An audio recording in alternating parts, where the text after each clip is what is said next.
नमस्कार, बीमा हो तो ऐसा में आप सबका स्वागत है। मैं हूं पल्लवी नागपाल चैरत। आज हम बात करेंगे सरकारी और निजी बीमा कंपनियों पर।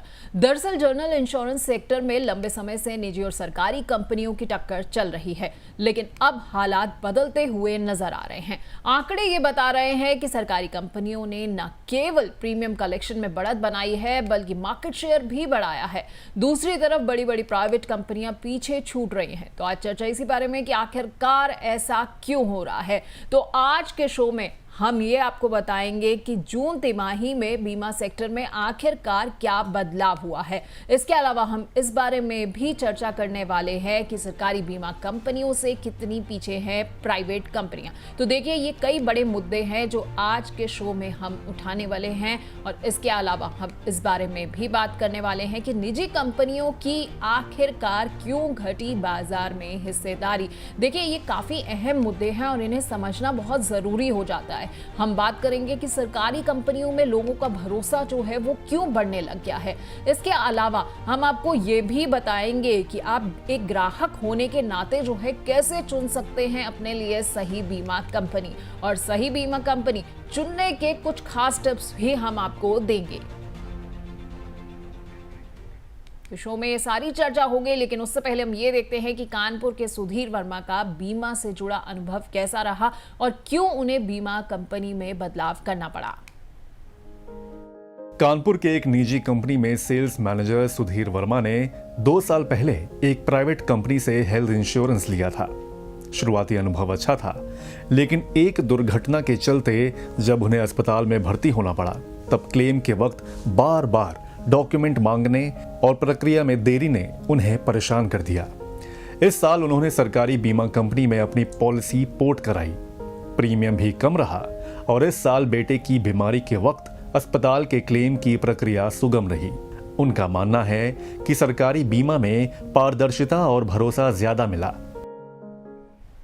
तो इन्हीं मुद्दों पर आज हम चर्चा भी करने जा रहे हैं, और चर्चा में हमारे साथ खास मेहमान भी जुड़ रहे हैं। हमारे साथ इंश्योरेंस सेक्टर से जुड़ रहे हैं इंश्योरेंस एक्सपर्ट और फ्लोरिच फिनसर्व के डायरेक्टर निकुंज छक जी। निकुंज जी, आपका बहुत बहुत स्वागत है। Thank you very much Pallavi ji for inviting me. Thank you very much excited to speak today. Thank you very much sir. तो निकुंज जी, मैं सबसे पहले यही आपसे समझना चाहूंगी कि सरकारी कंपनियों की जो ये बढ़त बन रही है, आपको क्या लग रहा है कि ये एक कोई नया ट्रेंड है जो उभर कर आ रहा है, या फिर थोड़े टाइम की अस्थायी बात है कि भाई अभी कुछ टाइम जो है ऐसा देखने को मिल सकता है, लेकिन आगे जाकर जो है वो दबदबा जो रहेगा वो प्राइवेट कंपनियों का रहेगा। क्या आपको लग रहा है? देखिए, एक चीज ऐसी है कि पिछले 2-3 सालों में काफी प्रीमियम में राइज आया है। जो प्रीमियम हेल्थ इंश्योरेंस की अगर बात करते हैं तो जो प्राइवेट कंपनीज के जो प्रीमियम थे वो बहुत ही हाइक आया है, जिसके कारण एक झुकाव बढ़ गया है सरकारी कंपनियों के तरफ लोगों का। क्योंकि प्रीमियम अगर जब बढ़ जाता है तो आपके खर्चे बढ़ जाते हैं जो मुझे पे करना है, राइट। तो that is one thing. And second thing ये है कि जो गवर्नमेंट कंपनीज में जो इस बार प्रीमियम कलेक्शन ज्यादा हुआ है वो प्रोडक्ट सेगमेंट स्पेसिफिक ज्यादा है। मतलब कि जब जैसे कॉर्पोरेट्स होती है, फिर फायर और इंजीनियरिंग सॉल्यूशंस ये लोग प्रोवाइड करते हैं इंश्योरेंस कंपनीज। मतलब कि आपके प्रॉपर्टी इंश्योरेंस हो गया, फिर इंजीनियरिंग कंपनीज होती है, उसकी जो इंश्योरेंस पॉलिसीज होती है वो एक सेपरेट सेगमेंट है, वहां पे वो ज्यादा प्रीमियम कलेक्शन हुआ है। सो द ट्रेंड जो चेंज हुआ है वो एक प्रोडक्ट या तो सेगमेंट स्पेसिफिक ज्यादा हुआ है, ना कि एक ओवरऑल सभी प्रोडक्ट में ऐसा हुआ है, ऐसा नहीं है। हेल्थ इंश्योरेंस सेक्टर की अगर बात करें तो वहां पे जो ये ट्रेंड है वो बिकॉज ऑफ प्रीमियम हाइक पिछले 1 साल में बहुत ज्यादा हुआ था, इसके कारण ये ट्रेंड दिखने को मिल रहा है अभी। लेकिन लॉन्ग टर्म में ऐसा नहीं लग रहा है कि ये trend as a trend change हो रहा है, ऐसा नहीं लग रहा है। ये टेम्पररी एक प्रॉब्लम हो सकता है, टेम्पररी ये चीज हो सकती है। ठीक है, तो टेम्परेरी फेज भी हो सकता है। लेकिन अगर हाल फिलहाल की बात करूँ, इस ट्रेंड को देखते हुए बात करूँ, तो लोगों का भरोसा जो है वो सरकारी बीमा की तरफ, कंपनियों की तरफ क्यों बढ़ रहा है? ऐसा क्यों आपको लग रहा है कि भाई क्या हो गया अचानक? तो उसमें 2 से 3 चीज हो सकती है। एक चीज हो सकती है कि प्राइस सेंसिटिविटी वाले जो कस्टमर्स हैं, मतलब कि जो ज्यादा प्रीमियम पे नहीं करना चाहते या एफोर्ड नहीं कर पा रहे, वो लोग ज्यादातर गवर्नमेंट कंपनीज को चूज कर सकते हैं। और दूसरा चीज ऐसा रहता है कि एक नॉर्मल एजम्पशन है कि गवर्नमेंट कंपनी से अगर मैंने इंश्योरेंस पॉलिसी लिया है तो क्लेम इजीली पास हो जाएगा, और अगर प्राइवेट से लिया है तो वो इजीली पास नहीं होगा। लेकिन ये प्रैक्टिकली ऐसा होता नहीं है, क्योंकि इंश्योरेंस पॉलिसी जो होती है वो एक कॉन्ट्रैक्ट होता है between customer and insurance company, दो पार्टी के बीच कॉन्ट्रैक्ट होता है। तो जो इंश्योरेंस कंपनी हो, प्राइवेट हो या गवर्नमेंट हो, कॉन्ट्रैक्ट इज मोर और लेस सेम होता है। सो अगर आपके क्लेम के टाइम पे डॉक्यूमेंट सही है, रीजन जेन्युइन है, तो कोई भी कंपनी हो ज्यादातर फर्क नहीं पड़ना चाहिए। और तीसरा एक फैक्टर वो भी रहता है कि आपने पॉलिसी किस चैनल से ली है, कहाँ से ली है, बराबर। अगर आपका कोई इम्प्लॉयर है, आप जहाँ पे जॉब कर रहे हो वहां से अगर पॉलिसी दी गई है, सो कोई भी प्राइवेट हो या गवर्नमेंट कंपनी हो, आपको कोई फर्क नहीं पड़ने वाला है।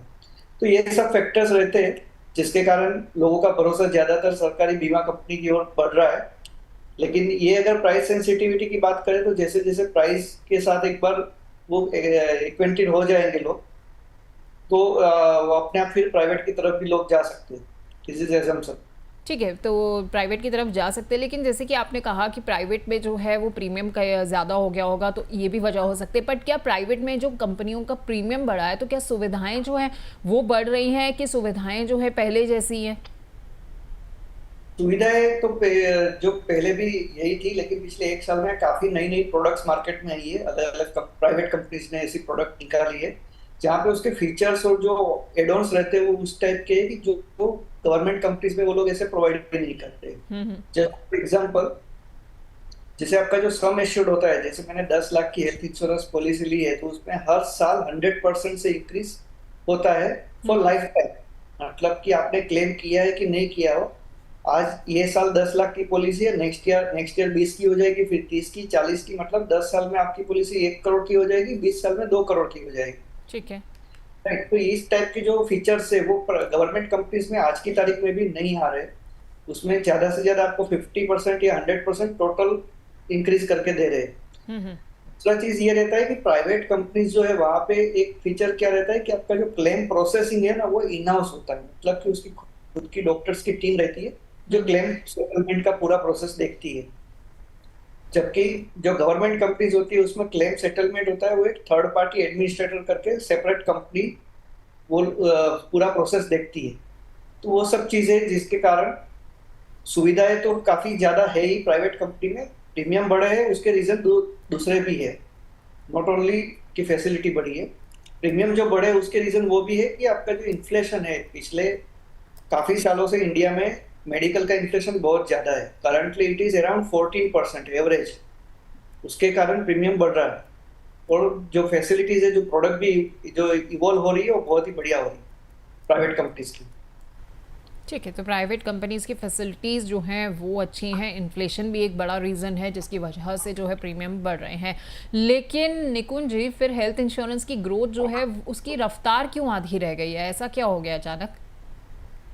यस, तो उसके लिए जो हमने पहले बात किया ना पल्लवी जी, की इन्फ्लेशन के कारण क्या हो रहा है, हेल्थ इंश्योरेंस में दो तरीके से प्रीमियम इंक्रीज होते हैं।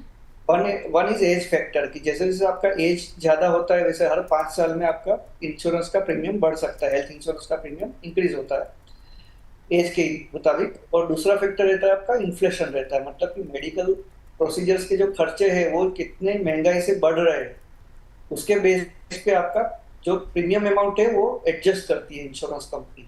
तो ये दो तरीके से प्रीमियम्स बढ़ते हैं। पिछले 1-2 साल में ये हुआ कि आपके प्रीमियम जो इन्फ्लेशन के कारण जो एडजस्ट होते हैं उसके बेस पे भी प्रीमियम बहुत ही बढ़े हैं। इसके कारण क्या हो रहा है कि हेल्थ इंश्योरेंस की जो पेनिट्रेशन है, उसकी जो स्पीड है वो कम हो रही है। ओके। ये this might be temporary, because जैसे जैसे लोग को अभी पता चल जाएगा लोगों को कि इतना पेमेंट करना ही पड़ेगा, there is no other option, they will have to buy that, because दूसरा ये भी है कि IRDA is also working with the hospitals and other stakeholders, इसको कैसे कंट्रोल में लिया जा सकता है प्राइस इंक्रीज को। ठीक है, और अगर मैं निकुंज जी सरकारी बीमा कंपनियों की बात करूं तो उनका आपको क्या लग रहा है, प्रोसेस कुछ बेटर हुआ है क्लेम का? क्योंकि पहले ये कहा जाता था कि कहीं क्लेम अटक ना जाए, ये सब जो है वो काफ़ी ज़्यादा परेशानी के हमेशा विषय रहे भी हैं। तो सरकारी बीमा कंपनियों का खासतौर का क्लेम का प्रोसेस आपको लगता है कि कुछ बेटर हुआ है पहले से? पहले से कुछ ज़्यादा बेटर हुआ ऐसा तो लग नहीं रहा है, क्योंकि वो चीज़ है, एक की सालों से जो सरकारी कंपनियां है वो थर्ड पार्टी एडमिनिस्ट्रेटर अपॉइंट करती है और क्लेम प्रोसेसिंग पूरा आउटसोर्स कर देती है, जो आज भी वैसा ही है। उससे क्या होता है कि आपके जो डॉक्यूमेंट्स होते हैं वो हॉस्पिटल या आपने जो भी भेजे वो पहले TPA कंपनी को जाते हैं, उसके डॉक्टर्स चेक करते, बाद में इंश्योरेंस कंपनी के पास जाते हैं, जो सरकारी इंश्योरेंस कंपनी है उसके पास जाते हैं। वही चीज प्राइवेट इंश्योरेंस में इन हाउस उसकी टीम रहती है, तो वो सीधा उन लोगों के पास ही जाता है, तो एक बीच में कोई थर्ड पार्टी नहीं आता है, right. That is one thing. And second thing ये रहता है कि आपका जो क्लेम प्रोसेस है वो प्राइवेट कंपनीज में भी क्या हो गया कि आप व्हाट्सएप पे या डिजिटली आप क्लेम डॉक्यूमेंट सबमिट कर सकते हो यूजिंग देयर एप्लीकेशन और व्हाट्सएप। ये सरकारी कंपनी में अभी भी वो चीज फिजिकली हो रही।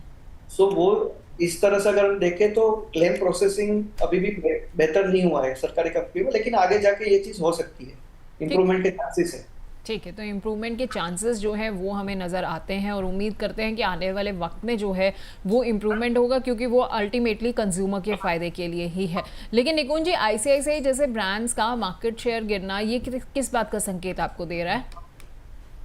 देखिए, आईसीआईसीआई लोम्बार्ड या आईसीआईसीआई लोम्बार्ड जैसी जो कंपनीज है, जो one of the market leaders है in general insurance company, general insurance sector. So उसमें जो अभी इश्यू है वो टेम्पररी ऐसा भी हो सकता है कि उसमें क्लेम सेटलमेंट रेशियो जो है उन लोगों का वो बहुत ही बिगड़ा हुआ था पिछले एक साल में, तो उसके कारण भी ये ट्रेंड हो रहा है उसके सेल्स में। But they will be looking into it obviously, और वो उसको चेंज कर सकते हैं। दूसरा उसको ये भी है कि जो सर्विस एरिया है, जो उसको penetration into tyre 2 tyre 3 cities बहुत कम रहता है प्राइवेट इंश्योरेंस कंपनीज में। ओके। जबकि जो गवर्नमेंट कंपनीज है उसके पेनिट्रेशन लोअर टायर सिटीज में ज्यादा रहते हैं। तो उस हिसाब से भी देखने जाए तो इससे प्राइवेट कंपनीज आईसीआईसीआई है उसके शेयर कम हो सकते हैं ड्यू टू दैट आल्सो। ठीक है।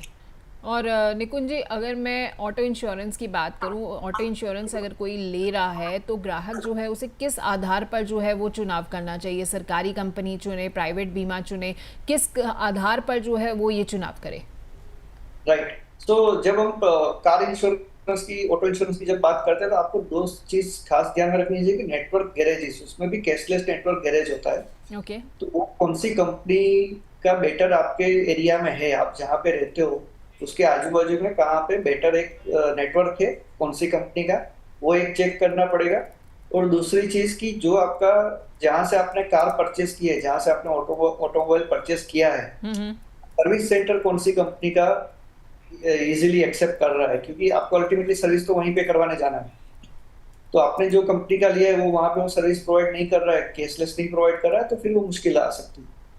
बिल्कुल, आपने सही कहा कि जहाँ पर सर्विस करानी है वहाँ पर जो है कौन सा बीमा जो है एक्सेप्ट इजीली हो रहा है, उसको वो स्वीकार कर रहा है, ये आपको ज़रूर देखना चाहिए और उसके बाद जो है अपने लिए मोटर इंश्योरेंस का चुनाव करना चाहिए। खैर निकुंज जी, इस बीच में हमारे पास जो है हमारे कुछ दर्शकों के सवाल आ गए हैं इस मुद्दे से जुड़े हुए, तो कुछ सवालों को शामिल कर लेते हैं, फिर अपनी चर्चा को आगे लेकर जाएंगे। पहला सवाल जो है वो प्रयागराज से पायल गुप्ता का है। ये जानना चाहती कि सरकारी बीमा सस्ता होता है लेकिन क्या क्लेम में दिक्कत नहीं आती? तो इनका सवाल जो है वो सरकारी बीमा कंपनियों से जुड़ा हुआ है कि ये सस्ता है कि क्या नहीं है, तो आप जरा इन्हें समझाइए।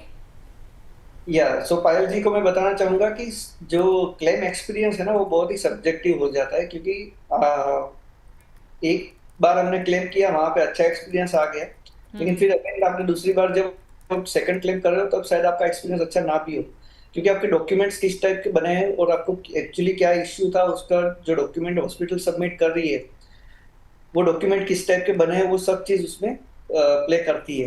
दूसरी चीज की सरकारी बीमा कंपनी जो होती है वो बीमा होता है वो सस्ता होता है, लेकिन अगर अगेन हमने जो क्लेम में बात किया कि टीपीए के कारण आपको एक बैड एक्सपीरियंस होने की संभावना ज्यादा रहती है as compare to private insurance companies, जहाँ पे वो इन हाउस क्लेम्स सेटलमेंट की टीम रहती है। जी ठीक है। और इसके बाद एक सवाल हमारे पास आया है, भोपाल से है, राजेश मिश्रा का। ये कह रहे हैं कि मैंने 3 महीने पहले हेल्थ बीमा रिन्यू कराया था लेकिन हाल का अनुभव जो है वो ठीक नहीं रहा है, तो क्या साल के बीच में पॉलिसी पोर्ट करा सकते हैं?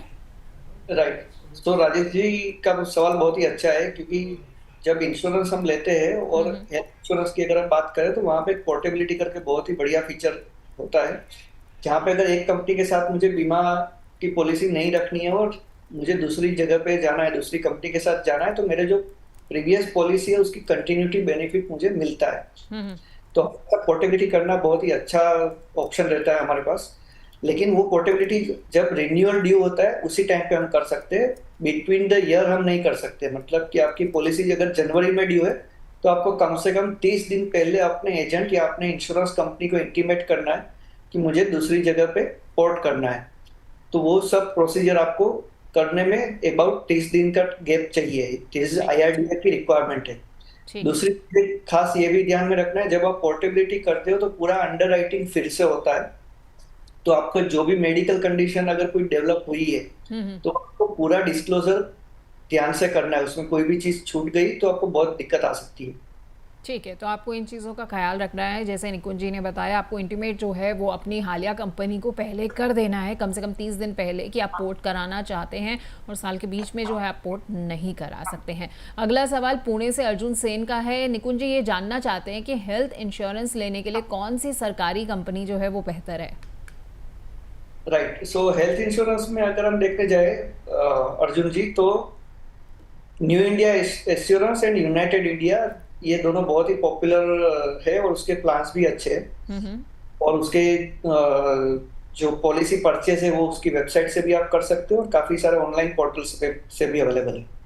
ठीक है, तो ये दो कंपनियां जो हैं वो आपके लिए बेहतर साबित हो सकती हैं। खैर, अगर आप भी अपने सवाल जो है वो निकुंज जी से पूछना चाहते हैं और आप चाहते हैं कि हम आपके सारे सवालों को अपने शो में शामिल करें, तो बहुत सिंपल सा तरीका है। आपको क्या करना है कि आपको हमें अपने सवाल व्हाट्सएप करने हैं। सबसे पहले व्हाट्सएप में आप जाइए और वहाँ पर मैसेज टाइप करने से पहले लिखिए INSU, इंश्योरेंस का ये शॉर्ट फॉर्म है, INSU, इसे टाइप कीजिए और उसके बाद स्पेस देकर फिर अपना सवाल जो है वो टाइप कीजिए और 9354027995 पर जो है अपना सवाल हमें भेज दीजिए। इसके अलावा आप हमें फेसबुक, X के ज़रिए भी अपने सवाल भेज सकते हैं। यूट्यूब में जहाँ पर हमारा शो है उस शो के नीचे कॉमेंट सेक्शन में जाकर आप अपने सवाल जो है वो टाइप करके हमें भेज दीजिए। हम आपके सवालों को अपने शो में शामिल करेंगे और एक्सपर्ट के ज़रिए आपके तमाम सवालों के जवाब जो है आपको ज़रूर दिलाएंगे। तो निकुंज जी के पास चलूंगी, लेकिन उससे पहले मैं चलती हूँ मेरे सहयोगी अभिषेक गुप्ता के पास। देखिए, अभिषेक जो है वो हमें कुछ दिलचस्प आंकड़े बताने जा रहे हैं और साथ ही साथ बताने जा रहे हैं कि जनरल इंश्योरेंस सेक्टर में सरकारी कंपनियों की धाक जो है वो कितनी तेजी से बढ़ रही है। तो अभिषेक के पास चलते हैं। Thank you Pallavi. एक तरह से अगर देखा जाए तो जनरल इंश्योरेंस सेक्टर में प्राइवेट कंपनी जो हैं उनकी हालत बड़ी काफ़ी ख़राब है, लेकिन सरकारी कंपनियों को अगर देखा जाए तो उनमें एक तरह से अच्छी ग्रोथ देखने को मिली है। आंकड़ों से आपको वो समझाने की हम लोग कोशिश करते हैं। तो जैसे कि आप यहाँ पर देख सकते हैं कि सरकारी बीमा कंपनियों के प्रीमियम में 14.6% की बढ़त हुई है। जून तिमाही की बात हो रही है, यानी कि अप्रैल, मई, जून। बीमा सेक्टर की ओवरऑल की अगर हम लोग बात करें तो 8.84% की यहाँ पर ग्रोथ देखने को मिली है। इसके अलावा अगर दूसरे हम लोग देखें, यानी 2025 में सरकारी कंपनियों की अगर हम लोग पूरी बात करें तो 27,787 करोड़ रुपए का कुल प्रीमियम सरकारी कंपनियों को एक तरह से यहाँ पर इंश्योरेंस सेक्टर कंपनियों को यहाँ पर मिला हुआ है। वही 2024 की पहली तिमाही की अगर हम लोग बात करें तो उस वक्त यहाँ पर 24,333 करोड़ रुपए का प्रीमियम एक तरह से सरकारी कंपनी को मिला था, यानी कि साल दर साल के बेसिस पे अगर आप देखेंगे तो यहाँ पर ग्रोथ देखने को मिली है। वहीं अगर हेल्थ इंश्योरेंस की अगर हम लोग बात करें तो फिर 2025 में हेल्थ इंश्योरेंस की जो ग्रोथ रही है वो 8.12% रही है, जो कि पिछले साल से काफ़ी कम है। यानी कि 2024 में जो हेल्थ इंश्योरेंस का जो बीमा था, क्षेत्र था, उसमें 16.58% की ही ग्रोथ देखने को एक तरह से मिली थी। तो ये हेल्थ इंश्योरेंस का हाल है। और इससे पहले हम लोगों ने बताया कि सरकारी कंपनी की कैसे एक तरह से साल दर साल बेसिस पर, क्वार्टर टू क्वार्टर बेसिस पर एक तरह से यहाँ पर ग्रोथ देखने को मिली है। अब दूसरे जरा हम लोग बात करते हैं कुछ PSU कंपनीज़ की हम लोग बात कर लेते हैं और कुछ प्राइवेट कंपनीज़ की भी बात कर लेते हैं। जो हेल्थ इंश्योरेंस जो इंश्योरेंस कंपनीज़ हैं उनमें कितनी ग्रोथ एक तरह से दर्ज की गई है।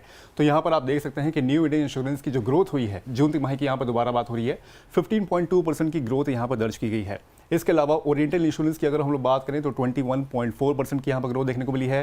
नेशनल इंश्योरेंस की अगर बात करें तो 14.93%, यानी कि करीब 15% की यहाँ पर ग्रोथ देखने को मिली है। यूनाइटेड इंडिया इंश्योरेंस में भी 7.17% की ग्रोथ देखने को मिली है। लेकिन ICICI लोम्बार्ड की अगर बात करें, जो कि प्राइवेट सेक्टर का एक काफ़ी बड़ा नाम है, यहाँ पर 0.61% की ही ग्रोथ यहाँ पर देखने को मिली है। बजाज अलायंस की बात करें तो 9.63% की ग्रोथ देखने को मिली है। इसके बाद रिलायंस का भी यहाँ पर एक नाम यहाँ पर शामिल है, लेकिन सिर्फ 1.60% की यहाँ पर ग्रोथ देखने को मिली है। उसके बाद हम लोग पढ़ते हैं दूसरी प्लेट की ओर, तो आप देख सकते हैं कि सरकारी बीमा कंपनियों का मार्केट शेयर यहाँ पर कितना है। तो 4 कंपनीज हम यहाँ पर आपके सामने लेके आए हैं। न्यू इंडिया इंश्योरेंस की अगर हम लोग बात करें तो जून 2024 में करीब 14.5% से ज़्यादा की यहाँ पर ग्रोथ थी, लेकिन जून 2025 में ये ग्रोथ काफ़ी अच्छी हुई है। 15.5% की यहाँ पर ग्रोथ देखने को मिली है। ओरिएंटल इंश्योरेंस की अगर हम लोग बात करें तो करीब 6.5% की ग्रोथ पिछले साल जून तिमाही में यहाँ पर देखने को मिली थी, लेकिन इस साल जून तिमाही में 7.34% की ग्रोथ देखने को मिली है। ये भी एक तरह से अच्छी ग्रोथ यहाँ पर देखने को मिली है। नेशनल इंश्योरेंस की अगर बात करें तो 4.5% की ग्रोथ पिछले साल के जून तिमाही में दर्ज की गई थी, लेकिन इस साल ये भी यहाँ पर बढ़ते हुए देखा और 5.04% की ग्रोथ यहाँ पर भी देखने को मिली है।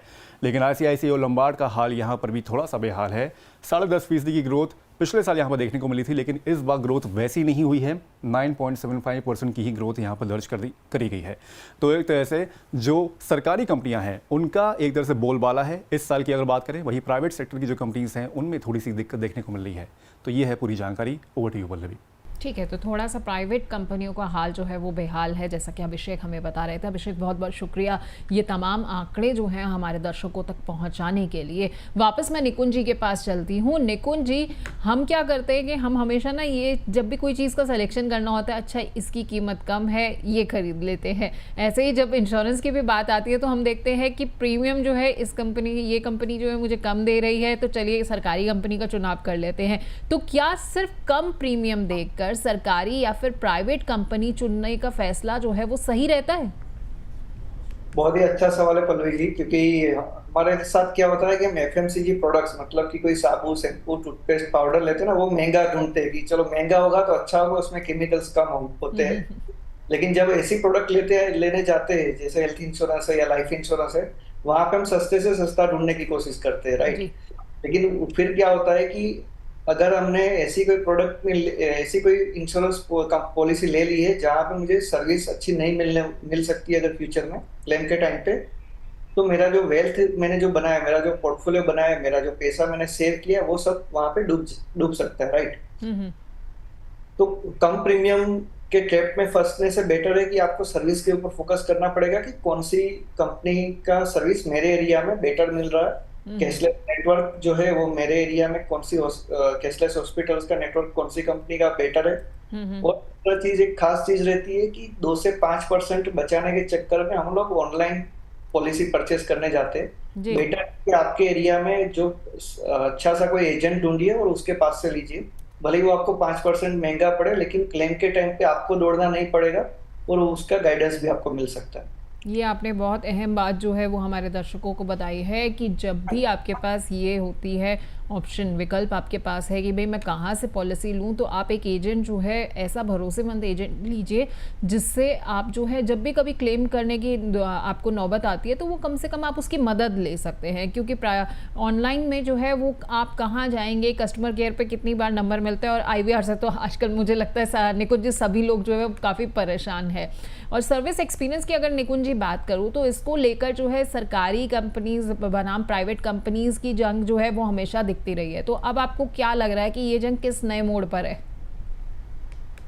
तो ये जंग जो है वो आपको बहुत सही बताया कि एक नए मोड़ पर तो है, लेकिन जब तक जो सरकारी कंपनीज है वो लोग अपना क्लेम एक्सपीरियंस नहीं सुधारेंगे तब तक उसका वो पेनिट्रेशन आगे बढ़ने वाला नहीं है। हेल्थ इंश्योरेंस की बात करें तो बिकॉज उसको नेटवर्क हॉस्पिटल का भी इश्यू है, क्योंकि नेटवर्क हॉस्पिटल भी कम रहती है, कैशलेस नेटवर्क हॉस्पिटल कम रहती है सरकारी में, जबकि प्राइवेट में वो भी ज्यादा रहती है।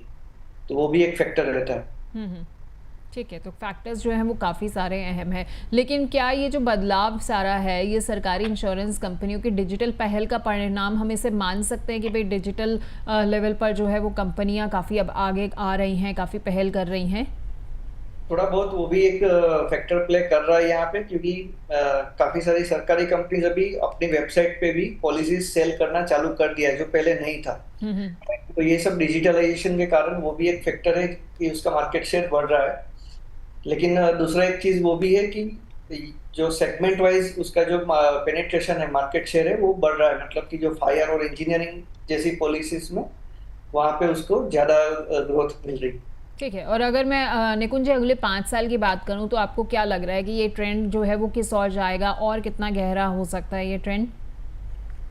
देखिए, जैसे जैसे क्लेम एक्सपीरियंस लोगों का बेटर रहेगा और अगर प्राइस को किसी भी तरह से अगर गवर्नमेंट है, रेगुलेटर है, हॉस्पिटल्स जो है, वो सब मिला के अगर उसको कंट्रोल कर सकते हैं तो नो डाउट कि ये जो ट्रेंड है वो मतलब एटलीस्ट आगे जाके शायद 50-50 हो जाएगी। 50% गवर्नमेंट कंपनीज का पास शेयर है, और 50% प्राइवेट के पास रहे।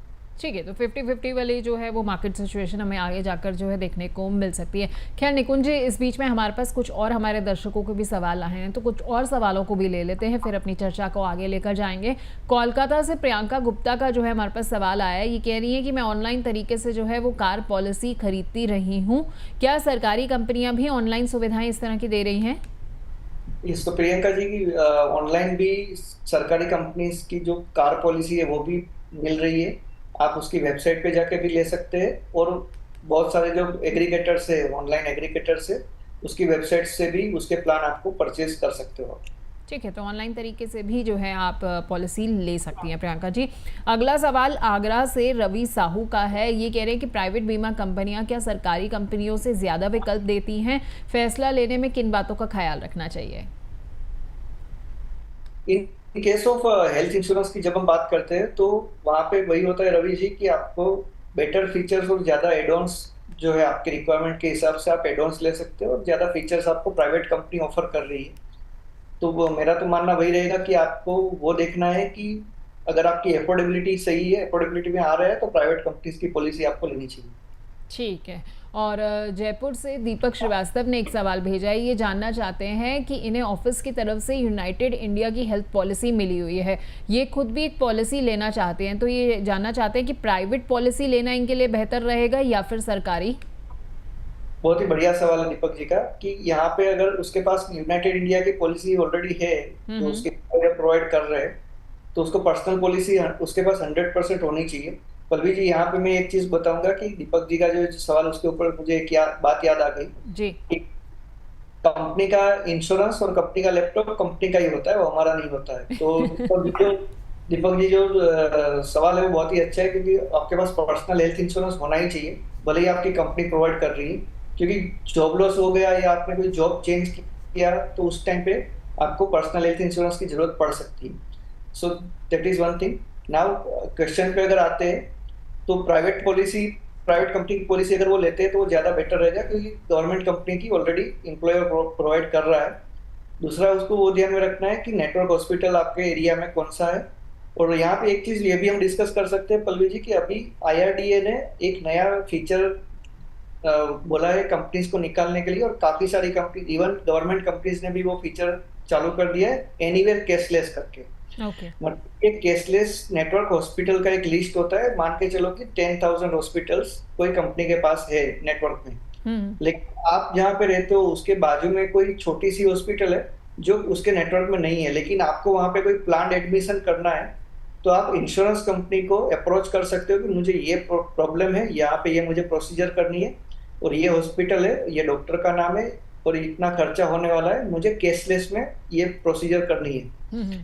तो आपको वो इंटीमेट करना है आपके इंश्योरेंस कंपनी को, और वो अपने जो टीम होगी उसको वहां पे हॉस्पिटल पे भेज के वो लोग वहां पे टाई अप करके आपको कैशलेस फैसिलिटी भी प्रोवाइड कर सकते हैं। यहाँ एक ही दिक्कत ये आ रही है कि जो हॉस्पिटल्स है वो इतने इजीली इसको एक्सेप्ट नहीं कर रहे अभी, तो एक बार चेंज हो जाए तो ये बहुत ही बढ़िया फीचर है सबके लिए। बिल्कुल, आपने सही कहा, बहुत बढ़िया फीचर। और आपने जो बात कही है ना, मुझे लगता है वो दर्शकों को याद रखनी चाहिए कि जो कंपनी का इंश्योरेंस और कंपनी का लैपटॉप है वो कंपनी का ही रहता है, इसलिए अपना प्राइवेट इंश्योरेंस जो है वो ज़रूर एक लेकर रखें, ताकि अगर आपने किसी वक्त भी कंपनी जो है, अगर आपकी जॉब लॉस का सिचुएशन होता है या फिर आप कंपनी बदल रहे हो, और कई बार हमारे पास ऐसा होता है कि 1 महीने का वक्त होता है कि हम एक कंपनी से दूसरी कंपनी में स्विच कर रहे होते हैं, तो ऐसी सिचुएशन में अगर आपके साथ कुछ हो जाए तो ऐसे में आपके पास एक अपना हेल्थ इंश्योरेंस अलग से ज़रूर होना चाहिए।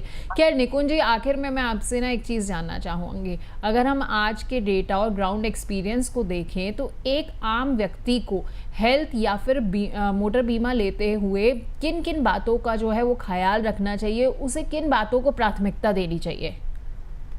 देखिए, हेल्थ इंश्योरेंस के लिए अगेन आपके आजू बाजू में जो नेटवर्क हॉस्पिटल है वो आप चेक कर लीजिए कि कौन सी हॉस्पिटल से वहां पे आप कंफर्टेबल हो कि नहीं जाने के लिए। सो वो एक चीज। Again this for motor insurance, जो नेटवर्क गैरेज है उसका जो लिस्ट है वो एक बार चेक कर लीजिए कि कौन सी इंश्योरेंस कंपनी आपके आजू बाजू में वो ज्यादा नेटवर्क प्रोवाइड कर रही है। दूसरा चीज की जो भी आप पॉलिसी ले रहे हो, हेल्थ खास करके हेल्थ इंश्योरेंस, वहां पे वो एक चीज ध्यान रखिए कि आप कोई एजेंट के पास से ले रहे हो, ना कि कोई ऑनलाइन जाके ले रहे हो। और हेल्थ इंश्योरेंस में जब हम बात करते हैं तो 3 से 4 ऐसे फीचर्स है कि जो आपके पास आपकी पॉलिसी में हो, वो ध्यान रखिए कि आपको 100% या 50 एटलीस्ट 50% एवरी ईयर आपका जो सम एश्योर्ड है वो बढ़ना चाहिए, आप क्लेम करो कि ना करो। दूसरा चीज कि आपका रूम रेंट की या आईसीयू रेंट की कोई लिमिट नहीं होनी चाहिए जो आप पॉलिसी ले रहे हो उसमें। तीसरा रहता है कि आपको कंज्यूमेबल कवर होना चाहिए, मतलब कि जो भी कंज्यूमेबल आइटम्स है जैसे ग्लोव्स है, सिरिंजेस है, नीडल है, वो जो यूज होने वाली है वो आपको पूरा कवर मिलना चाहिए। और एक होता है कि आपको अनलिमिटेड रिस्टोरेशन, मतलब कि आपका बेस जो सम एश्योर्ड एक बार एग्जॉस्ट हो गया 1 साल में, तो आप वापस उसको यूज कर सकते हो। और फिर रहता है कि आपको कोई भी सब लिमिट नहीं होनी चाहिए, कोई डिसीज स्पेसिफिक सब लिमिट नहीं होनी चाहिए, कोई को पेमेंट नहीं होना चाहिए और कोई डिडक्टिबल वाली पॉलिसी नहीं होनी चाहिए। तो ऐसी बेसिक 4-5 फैसिलिटी जो कंपनी प्रोवाइड कर रही है, गवर्नमेंट हो या प्राइवेट हो, ये आपको ऐसी कंपनी की पॉलिसी लेनी चाहिए। ठीक है। और मोटर बीमा के बारे में भी बता दीजिए कि हम अगर मोटर इंश्योरेंस ले रहे हैं तो किन किन बातों का ख्याल रखें। मोटर इंश्योरेंस में एक चीज मेन रहता है कि जब तक आपकी जो कार है, तो कार अगर 5 साल से पुरानी नहीं हुई है तो आपको 0 डेप्रिसिएशन वाला कवर खास लेना चाहिए। और दूसरा चीज की आपका जो मोटर इंश्योरेंस में मैं जनरली वही सजेस्ट करूंगा कि जो आपका सर्विस जो गैरेज प्रोवाइड करने वाला है, मतलब कि आपने नई कार ली है तो जहां से आपने कार परचेस की उसके सर्विस सेंटर में ही ज्यादातर आप जाने वाले हो कोई भी क्लेम के टाइम पे, इसी के पास से आप उस अपनी इंश्योरेंस पॉलिसी लेना पसंद करिए, क्योंकि अगर आपने वहां से इंश्योरेंस पॉलिसी ली है तो आपको बेटर सर्विस प्रोवाइड करेंगे। ऐसा मेरा एक्सपीरियंस हुआ है पास्ट। ठीक है, ये आपने बहुत अच्छी जो है दोनों के बारे में हमें राय दे दी है। अगर आप हेल्थ इंश्योरेंस जो है वो ले रहे हैं तो आपको ध्यान रखना चाहिए कि कंज्यूमेबल्स जो है वो कवर हो, आईसीयू और रूम रेंट पर जो है किसी तरह की कैपिंग नहीं होनी चाहिए, सब लिमिट ना हो, को पेमेंट ना हो और डिडक्टेबल्स का भी आपको ध्यान रखना चाहिए। और अगर आप व्हीकल इंश्योरेंस ले रहे हैं यानी कि अपनी गाड़ी का इंश्योरेंस ले रहे हैं तो सबसे पहले तो ये देखिए कि जहाँ से भी आपने गाड़ी की सर्विस करानी है वहाँ पर कौन से बीमा जो कौन से इंश्योरेंस जो है वो एक्सेप्ट कर रहे हैं, और अगर आप वहाँ से लेंगे तो सबसे आपके लिए बेहतर रहेगा, आपको एक अच्छी सर्विस जो है वो मिल पाएगी। क्या निकुंज जी, आपने ना बहुत अच्छे से हमें बहुत आसान भाषा में ना ये सारी बारीकियां बड़ी अच्छे से समझा दी हैं, तो आपका बहुत बहुत शुक्रिया। आज आप हमारे साथ जुड़े, आपने हमें जो है इंश्योरेंस के बारे में इतनी सारी जानकारी दी है और आई एम श्योर कि हमारे दर्शकों को इससे काफ़ी आज मदद मिलेगी। जो भी लोग जो हैं वो अब ये सोच रहे होंगे कि भाई मुझे हेल्थ इंश्योरेंस लेना है या अपनी गाड़ी का बीमा जो है वो करवाना है, तो आज उन्हें हमारे इस शो के ज़रिए आपसे बहुत मदद मिली होगी। तो बहुत बहुत शुक्रिया आपका। Thank you Pallavi ji, thank you for inviting me. Thank you very much sir. तो आपने देखा कि बीमा सेक्टर में बदलाव की आहट अब आंकड़ों में साफ नजर आ रही है। सरकारी कंपनियां न सिर्फ बेहतर ग्रोथ दिखा रही हैं बल्कि भरोसे के मामले में भी आगे बढ़ रही हैं, लेकिन निजी कंपनियां भी पूरी तरह से बाहर नहीं हैं। बस उन्हें फिर से ग्राहक का विश्वास जीतने की ज़रूरत है। तो अगली बार जब भी आप बीमा लें तो आंकड़े और अनुभव दोनों को ही देखें। मिलेंगे अगले शो में एक नए मुद्दे के साथ, तब तक आप देखते रहिए अमर उजाला द बोनस।